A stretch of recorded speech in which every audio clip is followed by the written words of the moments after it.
Wafalme wa kwanza mlango wa 17 kuanzia mwanzo. 1 Kings chapter 17 starting from verse 1.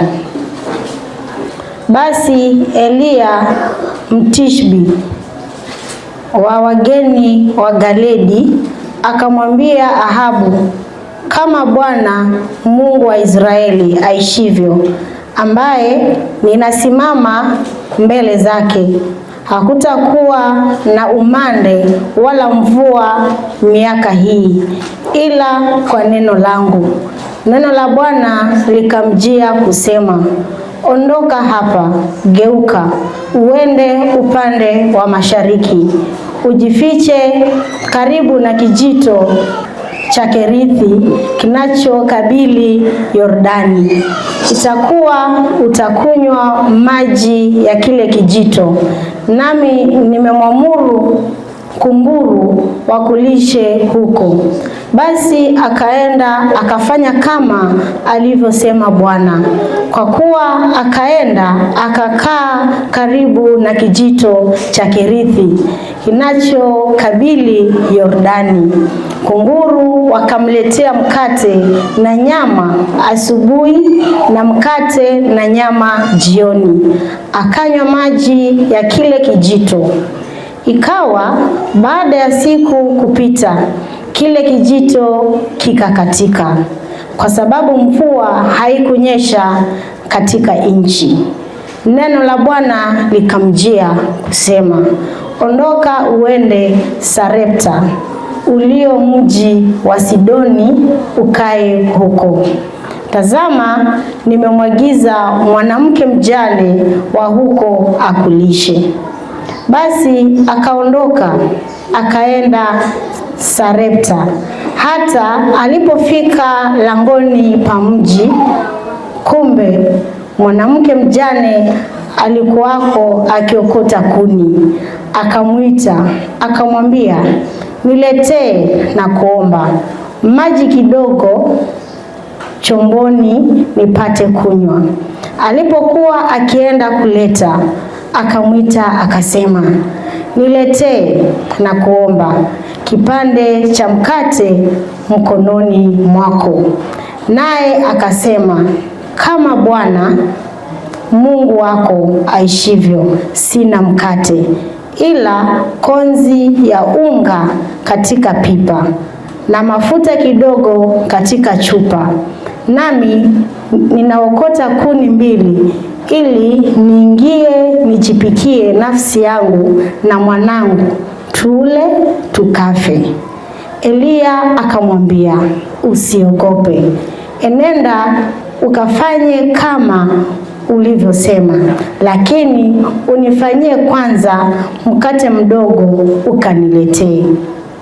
Kisha ujifanyie nafsi yako na mwanao, kwa kuwa Bwana Mungu wa Israeli asema hivi, lile pipa la unga halitapunguka, wala ile chupa ya mafuta haitaisha, hata siku ile Bwana atakapoleta mvua juu ya nchi. Basi akaenda akafanya kama alivyosema Eliya, na yeye mwenyewe na Eliya na nyumba yake wakala siku nyingi.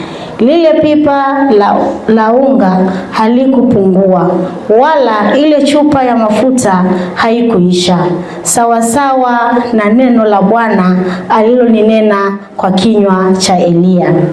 Ikawa baada ya hayo, mwana wake yule mwanamke, bibi wa nyumba ile, akaugua. Ugonjwa wake ukazidi hata akawa hana pumzi tena. Akamwambia Eliya, nina nini nawe, mtu wa Mungu?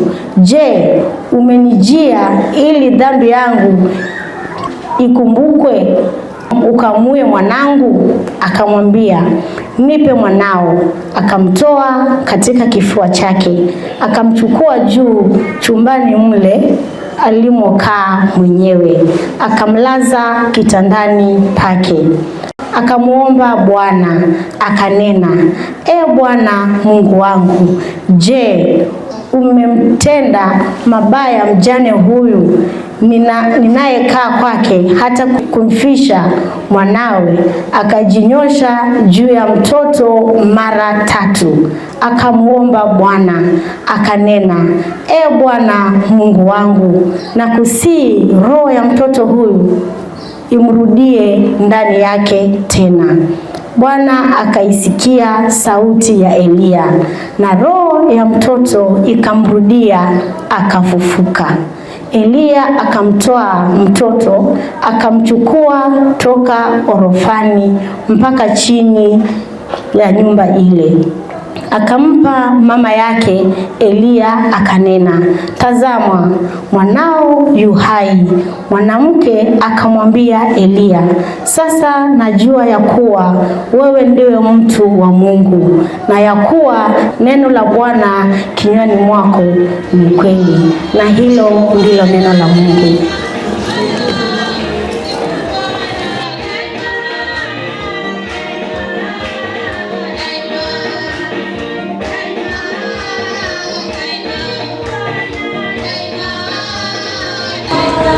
Baba yetu wa mbinguni, ninakushukuru, ninakuabudu mchana wa leo, kwa maana hakuna mwingine kama wewe. Asante Mungu mwema kwa ajili ya masana majira haya ambayo imekupendeza wewe Mungu wa rehema, uende kunena nasi Mungu wangu. Ninaomba Baba unitumie kwa jinsi itakavyokupendeza.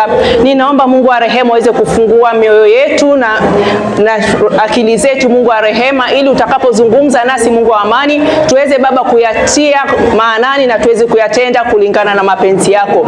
Wacha Roho yako Mtakatifu Baba atakase kinywa changu, niyaongee mengi, lakini yote Baba yapate kibali machoni pako.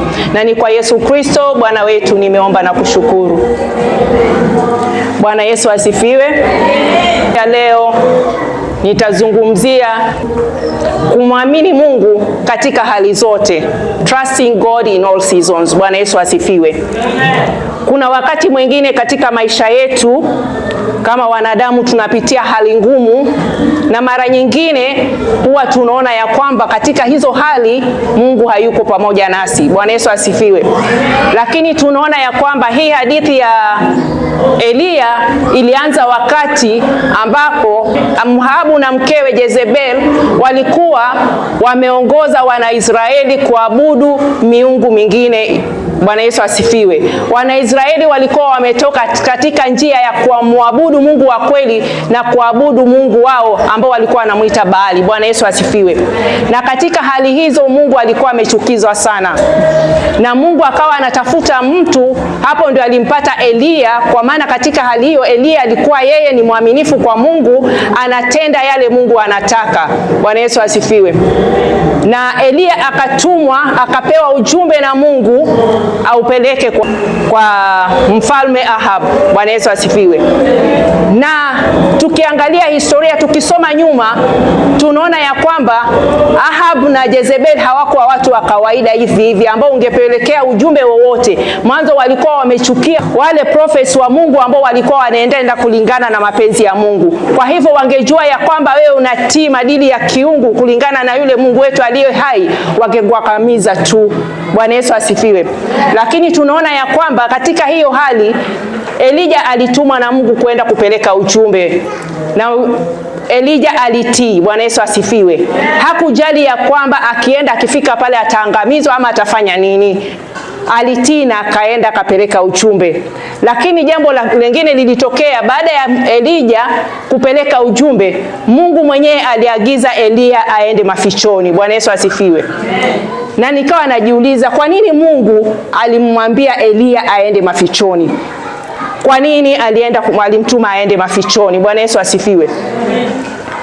Mungu mara nyingine hata sisi wa Kristo huwa anatupeleka mafichoni, lakini mara nyingine huwa tunakosa kutii. Bwana Yesu asifiwe. Mara nyingine Mungu anaweza kututoa katikati ya group fulani. Pengine umezoea kukaa katika kikao fulani, na kuna ile hali mara nyingine hukiingilia katika maisha. Ukienda kukaa kwa ile kikao unajisikia tu hauko mahali pasawa. Bwana Yesu asifiwe. Lakini baada ya wewe utii, uone kwani Mungu ananena nini? Kwa nini leo ninajisikia tofauti nikikaa hiki kikao? tutii, kwa maana mara nyingine tunapotolewa katikati ya pale, pengine Mungu anatuandalia, ama hiyo that time ya separation inakuruhusu wewe unakuwa na wakati mzuri na Mungu wako. Unaweza kuyatafakari yale ambayo huendi sawa. Bwana Yesu asifiwe. So tunaona Elia alipotumwa alitii na akaenda. Na tena alipoambiwa aende mahali mafichoni, Elia hakuwa anapajua, ni mahali palikuwa pageni kwake, lakini alitii na akaenda. Bwana Yesu asifiwe. Na akiwa pale mafichoni, Biblia yetu inatuambia ya kwamba Elia alilishwa na kunguru na alikunywa maji kutoka kwa kijito ambayo ilikuwa pale. Na wapendwa, tukitafakari, kunguru ni mnyama ambaye yuko vipi? Kunguru anatoa chakula chake wapi? Bwana Yesu asifiwe. Mara nyingi kunguru anatoa chakula chake kwa dustbins, lakini hiyo ndio chakula Elia alilishwa. Bwana Yesu asifiwe. Katika maisha yetu ya Kikristo, hata sisi mara nyingine tunatumiwa wajumbe waje kwetu, pengine watuelekeze, watuonye, ama hata watusaidie kupitia hali nyingine ngumu ambazo tunapitia katika maisha yetu. Lakini sisi kwa sababu ya kuangalia tu uinje wa kwao, tunaona huyu mama amekuja tu amevaa dera imelaruka, hastahili kunipatia huo ujumbe. Bwana Yesu asifiwe. Hastahili ama hawezi kuniondoa katika hii situation. Bwana Yesu asifiwe. Lakini tunaambiwa ya kwamba Elia alilishwa na kunguru na akanywa maji ya kijito. Maji ya kijito, I think it's like a dam. Na mahali kwa damu, pengine ng'ombe walikuwa wanakunywa pale, watu wengine walikuwa wanaenda wanafanya vitu zao pale. Kwa hivyo hayo maji pengine hayakuwa masafi for human consumption. Lakini hapo ndio Mungu alimtuma Elia, na Elia alitii na akaenda pale. Bwana Yesu asifiwe. Na nikawa na tafakari, nikaona ya kwa Elia mwenyewe ndiye alikuwa ametangaza ya kwamba hakutakuwa umande wala mvua for a long time. Hakuwa amepeana the duration. Kwa hivyo hata yeye alikuwa anajua ya kwamba itafikia mahali kile kijito kitafanya nini? Kitakauka. Lakini hivyo alitii na akaenda kakaa pale. Bwana Yesu asifiwe. Na alipokaa pale, ilifikia wakati kijito kilikauka. Pengine kijito kilikuwa na maji ambayo angeweza kuoga vile anavyotaka, kufua, lakini imefikia mahali hata maji ya kunywa pengine ni shida. Bwana Yesu asifiwe. Lakini Elia hakuondoka mahali pale. Na kunguru hawakukosa kumletea chakula. Kila asubuhi kunguru alikuwa analeta chakula, na kila jioni. Bwana Yesu asifiwe. Na nikawa ninaangalia historia ya hii hadithi ya Elia. Hadithi ya Elia iko na season 3 katika maisha ya Mkristo. Season ya kwanza ni ya provision. Bwana Yesu asifiwe.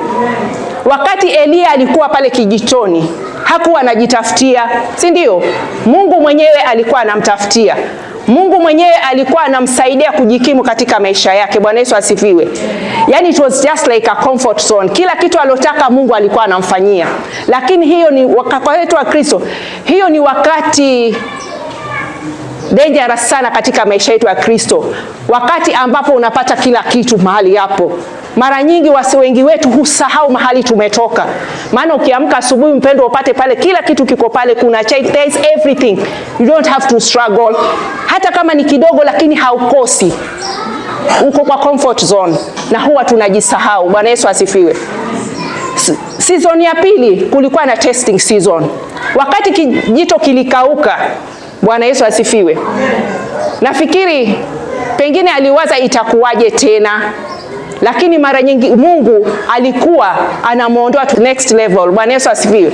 Kwa hivyo katika maisha yetu ya Kikristo, kuna mambo mengine kwetu huwa mara nyingine yanakuwa ni kawaida. Tunakuwa provided for. Pengine kuna mume anakushughulikia, pengine kuna ndugu anakusaidia kimaisha, pengine hata una kazi unajisaidia kimaisha, lakini all of a sudden hiyo kitu inaweza kauka. Bwana Yesu asifiwe. Unaweza kosa kazi, ama hata huyo mtu anayekusaidia pia akose kukusaidia. Bwana Yesu asifiwe. Na wakati tunapofanyika hivyo, mara nyingi huwa tunavunjika moyo, kwa maana tunaona ya kwamba tumefika mwisho, hakuna tumaini tena. Lakini tunasahau ya kwamba kuna Mungu wa mbinguni ambaye huwa anaona. Bwana Yesu asifiwe. Na pengine anataka kutufukisha to the next level. Hatuwezi kuenda the next level kama hii ya kwanza haijafungwa. Kinapokauka katika maisha yetu, kiwe ni ya biashara, iwe ni hata ni ugonjwa, Mungu huwa anataka kukuinua to the next level. Bwana Yesu asifiwe. Kwa hivyo katika hiyo hali, let's trust kwamba Mungu anatushughulikia na hajatuacha kamwe. He wants to uplift us to the next level. Bwana Yesu asifiwe. Na tukiendelea kusoma, tunaona ya kwamba wakati kijito kilikauka, Eliya alielekezwa mahali pengine katika nyumba ya mjane. Hakuelekezwa kwa tajiri, alielekezwa kwa mtu ambaye hakuwa na vitu vingi, hata alikuwa na the last meal tu. Bwana Yesu asifiwe. Lakini yule mama naye alitii, because alimpokea yule mgeni. Na mwanzo alikuwa na tashwishi, kwa maana alishindwa sasa itakuwaje, kwa maana chakula imebaki ni kidogo sana, hata mimi na mwanangu haitutoshi. Lakini kwa sababu Mungu ni wa neema na kazi zake hazifananishi na binadamu, kwa neema yake aliweza kufanya kulingana na vile Eliya alitaka. Bwana Yesu asifiwe. Na tunaona ya kwamba wakati alipotii na kumtengenezea chakula Eliya, Mungu alimbariki. Bwana Yesu asifiwe. Na nikawa ninaangalia katika maisha yetu ya Kikristo, tunaweza kuwa tunapitia changamoto. Sote ni wapambanaji, sote ni watafutaji. Mara nyingine kuna mwenzako anaweza kuja malangoni kwako, hana aje akwambie, dada mpendwa, mimi leo nashinda njaa. Wewe unaangalia kile chako, nasema hii chakula nikipeana kweli na watoto wangu lunch watakula. Wamekula breakfast, lakini unafikiria lunch, na huyo amekuja malangoni kwako hana chochote. Bwana Yesu asifiwe. Tujifunze mtii Mungu na tujifunze kuamini ya kwamba Mungu atatubeba to the next level. Bwana Yesu asifiwe. Ninataka tuangalie Eliya wakati alivyotumwa aende kupeana ujumbe. Waswahili husema mjumbe hauawi. Bwana Yesu asifiwe. Lakini hiyo haikuwa hivyo. Nilikuwa ninaangalia ujasiri wa Eliya. Alienda akiwa na ukakamavu na akapeana ujumbe regardless ya kile angepitia. Mchana wa leo ninaomba kuuliza, ni wangapi wanaweza kuwa na ujasiri wa Eliya? Kama Mungu leo aulize hapa, mama fulani nataka kukutuma mahali, tunaweza kuwa na ujasiri huo? Ama Mungu ni nani, wangapi kati yetu, me included, anaweza Mungu akamchagua kusimama kwa zamu kwa ajili yake? Eliya alienenda kulingana na mapenzi ya Mungu. Eliya alikuwa ni mtu wa kuomba. Eliya alikuwa ni mtu wa kutenda mema. Bwana Yesu asifiwe. Mchana wa leo, ni mangapi tunatenda ambayo yanampendeza Mungu? Bwana Yesu asifiwe. Saa hizi Mungu akasema ya kwamba nahitaji mtu mmoja katika kanisa Reformed Anglican Church, ni mtume mahali. Do we qualify? Tukiangalia picha ya Eliya, do we qualify? Do we have all the qualifications? Because kitu ya kwanza, tunahitaji kumwabudu Mungu kwa roho na kweli. Tunahitaji kuondoa unafiki. Tunahitaji kupendana. Tunafanya hayo yote. Tujichunguze wapendwa. Tusiwe ni Wakristo wa kuja kanisani Jumapili, tunaomba, tunaabudu, tunaongozwa na roho kweli, lakini matendo yetu hayaendi kulingana na maadili ya Ukristo. Ukristo si jengo. Ukristo si congregation. Ukristo ni roho yako mpendwa. Bwana Yesu asifiwe. Mungu hulisha wanaotii. Bwana Yesu asifiwe. Kama Eliya asingetii sauti ya Mungu, hata yeye angekuwa amepatwa na hilo janga la njaa. Si tayari Israeli kulikuwa na ukame? Yeye mwenyewe si alikuwa Israeli, angetoa wapi chakula? Kwa hivyo Mungu hulisha wanaomtii. Bwana Yesu asifiwe. Kama utaenda kulingana na mapenzi ya Mungu na kufanya mambo yake, yale Mungu anataka, ambao tunayajua, si kwamba hatujui, tunayajua, lakini kuna yale tunayadharau, tunaona ya kwamba hili hata si dhambi kubwa. Hakuna dhambi kubwa wala ndogo. Dhambi ni dhambi. Kwa hivyo ukienda kinyume na maadili ya Mungu, umeasi. Bwana Yesu asifiwe. Mungu huandaa suluhisho kabla ya tatizo. Bwana Yesu asifiwe. Tunaona ya kwamba wakati Eliya alitumwa kwa yule mjane, alipokuwa katika kile kijito, Mungu tayari alikuwa ameandaa ya kwamba akitoka hapo ataenda wapi. Bwana Yesu asifiwe. Kwa hivyo hata tunapoipitia changamoto ama tunapopitia magumu ama hata vijito vyetu pengine kazi imeisha, Mungu kuna mahali tayari amekuandalia. Tuwe makini kusikiza sauti ya Mungu. Bwana Yesu asifiwe.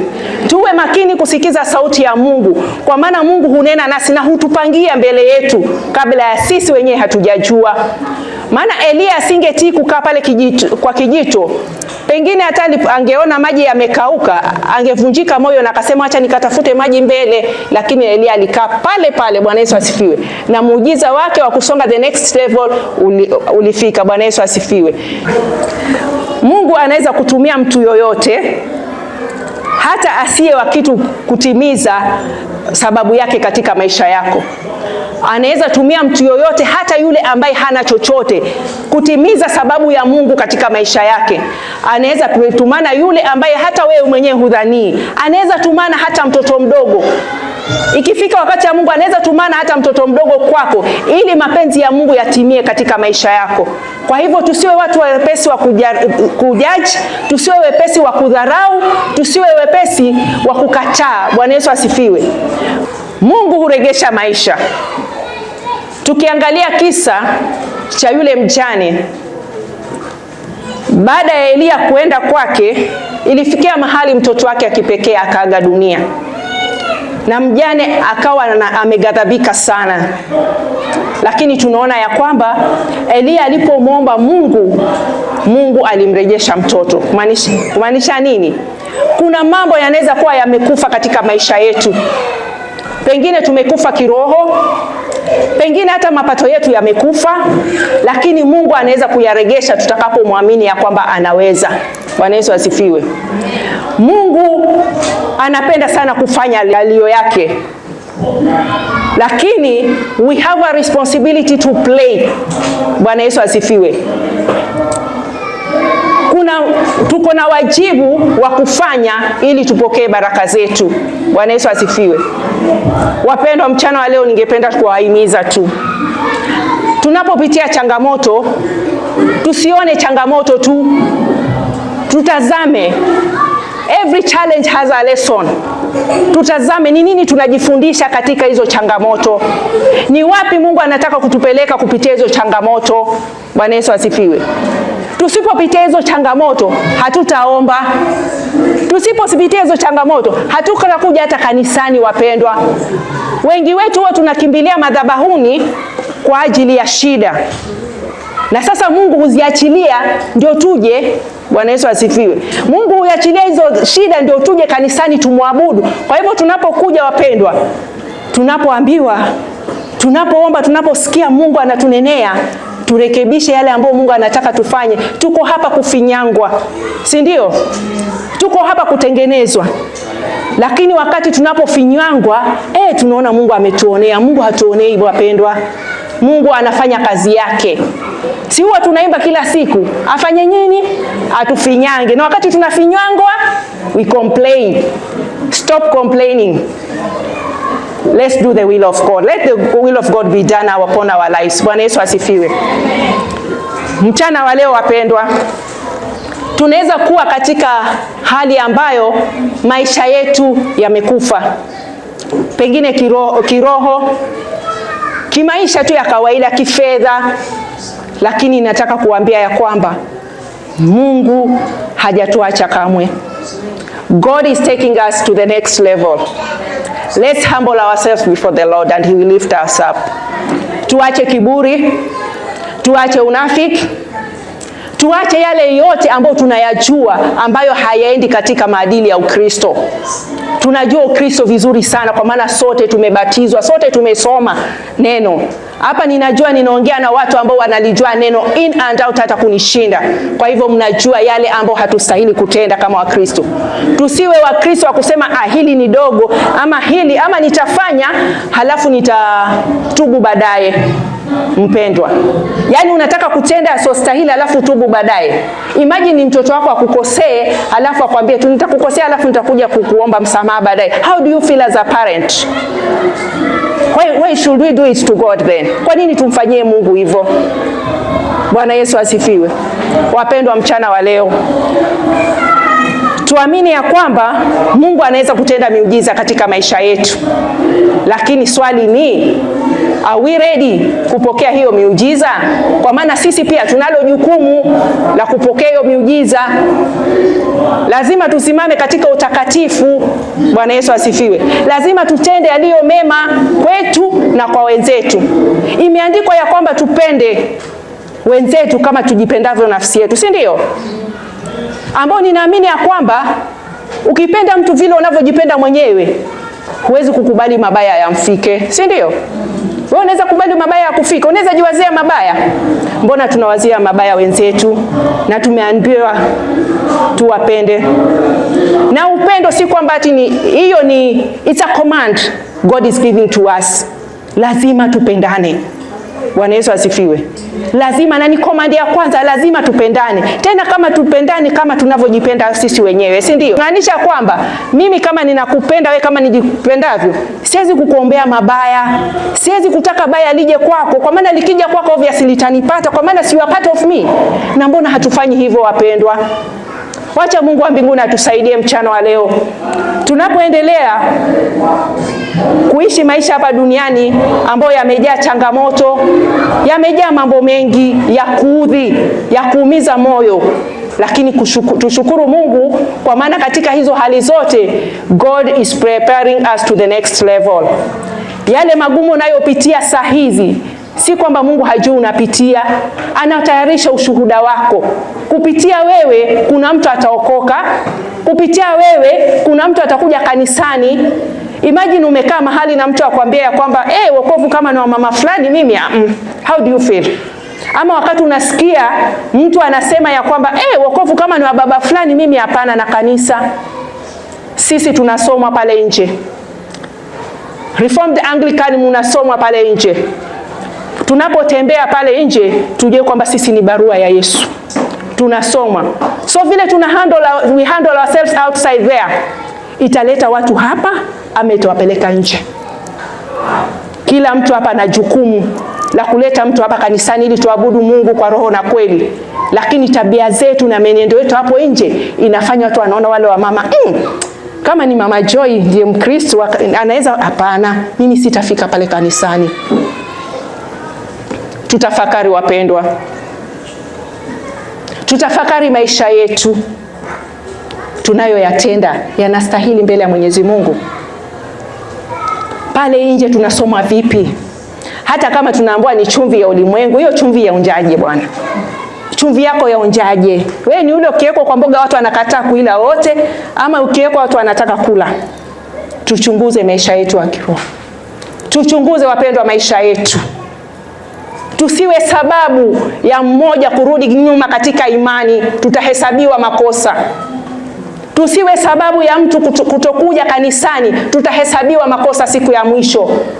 Usifikiri yale unayoyatenda wewe ndio yatakufanya usimame katika hukumu, lakini hata yale ambao unafanya mwenzako asikuje kanisani pia tutahesabiwa makosa. Mungu wa mbinguni atusaidie mchana wa leo. Tunapoenda tuende katika menendo na maadili ya Yesu Kristo. Tunaambiwa Yesu Kristo alikuwa mpole, alikuwa anapenda watu, sifa zake ni nyingi, majina yake ni mengi na tunayajua wapendwa.